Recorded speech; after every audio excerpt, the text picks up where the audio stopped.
आस्था channel पर कथा सुन रहे हो, जितने फेसबुक और यूट्यूब पर सुन रहे हो, बहुत सावधानी से सुनना। 2 बार पशुपति व्रत कर लिए आपने, ये कर लिया आपने, प्रदोष कर लिया आपने, सोमवार कर लिया आपने, सारे अनुष्ठान कर लिए, बहुत सारे उपाय भी करे तो।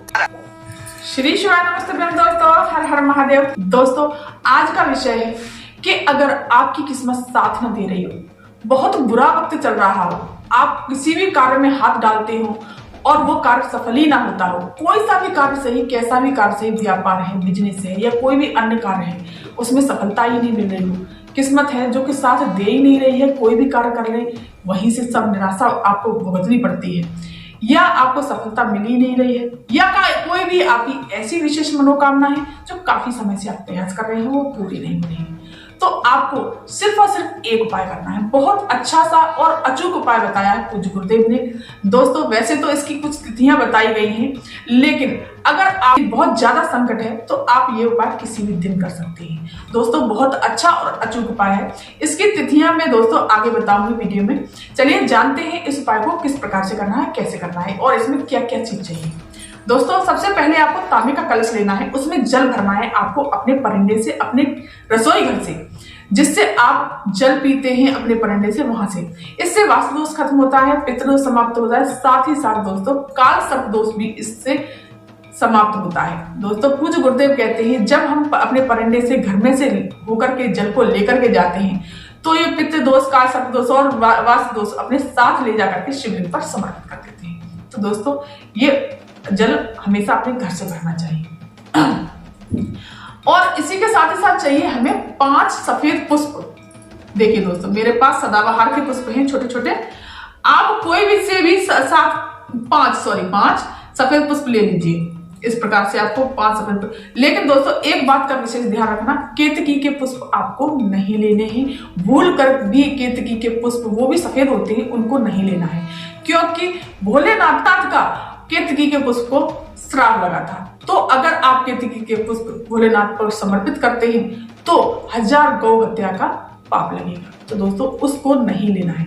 आप 5 किसी भी, कोई भी कनेर के सफेद पुष्प होते हैं, बेला के सफेद पुष्प होते हैं, कई तरह के सफेद पुष्प होते हैं, आप कोई भी ले सकते हैं, बहुत मिल जाते हैं। तो मैंने तो सदाबहार के लिए मुझे ये मिल गए, तो ये 5 सफेद पुष्प ले रहे हैं। जो जो पूजा की सामग्री ले जाना चाहते हैं, जैसे कि चावल, चंदन और मीठा, 1 दीप, इस प्रकार से आपको लेकर के चले जाना है सीधे शिव मंदिर।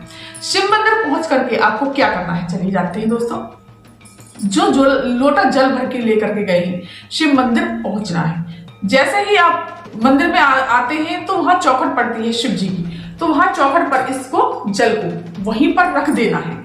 वहां पर जल को रखने के पश्चात आपको जो 5 पुष्प लेकर के गए हैं, आपको दाहिने हाथ में, मतलब सीधे हाथ में ले लेना है। सीधे हाथ में लेकर के आपको मुट्ठी बंद करनी है और ये 21 बार अपने सर से इन्हें उसारना है, ऐसे करके 21 बार उसारना है। आपकी किस्मत साथ में दे रही हो, सफलता नहीं मिल रही हो, बुरा वक्त चल रहा हो, जो बहुत कष्ट आ रहा हो या मनोकामना हो, तो 21 बार उसार करके आपको सीधे उसको ऊपर शिवलिंग के ऊपर इस प्रकार से आपको समर्पित कर देना है। समर्पित करने के पश्चात जो जल लेकर के गए हैं, ये जो जल लेकर के, फिर वहां से आपको इस जल को उठा लेना है। उठा करके श्री शिवाय नमस्तुभ्यं मंत्र का जाप करते हुए इस तरह से आपको सारा का सारा जल समर्पित कर दीजिए। श्री शिवाय नमस्तुभ्यं मंत्र का जाप करते हुए चंदन लेकर के गए हैं, चंदन लगाइए। इन 3 उंगलियों से दोस्तों चंदन लगाया जाता है, हमेशा ध्यान रखना। त्रिपुंड बनाना है आपको। श्री शिवाय नमस्तुभ्यं मंत्र का जाप करते हुए इस प्रकार से त्रिपुंड बना दीजिए। चावल लेकर के गए हैं, चावल समर्पित कर दीजिए। मीठा लेकर के गए हैं, मीठा समर्पित कर दीजिए। गणेश जी के स्थान पर चंदन लगा दीजिए, कार्तिकेय जी के स्थान पर, माता सुखसुंदरी के स्थान पर और माता रानी के हस्तकमल पर। इस प्रकार से करने के पश्चात वहां पर थोड़ी देर बैठिए और बाबा से प्रार्थना कीजिए और अपने कष्टों को, दुखों को कहिए, जो भी परेशानी है आपको, और झोली फैला करके आपको बाबा से कहना है, बाबा मेरे ऊपर बहुत कष्ट है, बहुत दुख है, जो भी परेशानी है आपको कह देनी है।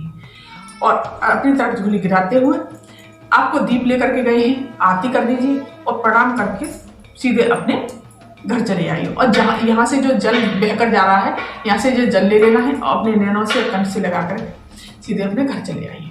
ये दोस्तों अब जानते हैं इसकी तिथि कौन सी है। दोस्तों ये एकादशी वाले दिन कर सकते हैं, गुरुवार वाले दिन कर सकते हैं, प्रदोष और शिवरात्रि। इन चारों तिथियों में आप ये इस उपाय को कर सकते हैं। लेकिन आप इस उपाय को वैसे पूज्य गुरुदेव ने कहा है, अगर ज्यादा परेशानी है तो इस उपाय को दोस्तों आप कभी भी कर सकते हैं। अगर ये उपाय दोस्तों अगर आप रोज करते हैं, लगातार करते हैं, तो पूज्य गुरुदेव कहते हैं कि भोलेनाथ आपकी बहुत जल्दी सुनेंगे और आपके दुखों को, कष्टों को जरूर दूर करेंगे। तो दोस्तों ये थी जानकारी आज की। अगर ये जानकारी आपको पसंद आई हो तो मेरे चैनल को सब्सक्राइब कर दीजिए, वीडियो को लाइक कर दीजिए और कमेंट में श्री शिवाय नमस्तुभ्यम अवश्य लिखिएगा। धन्यवाद।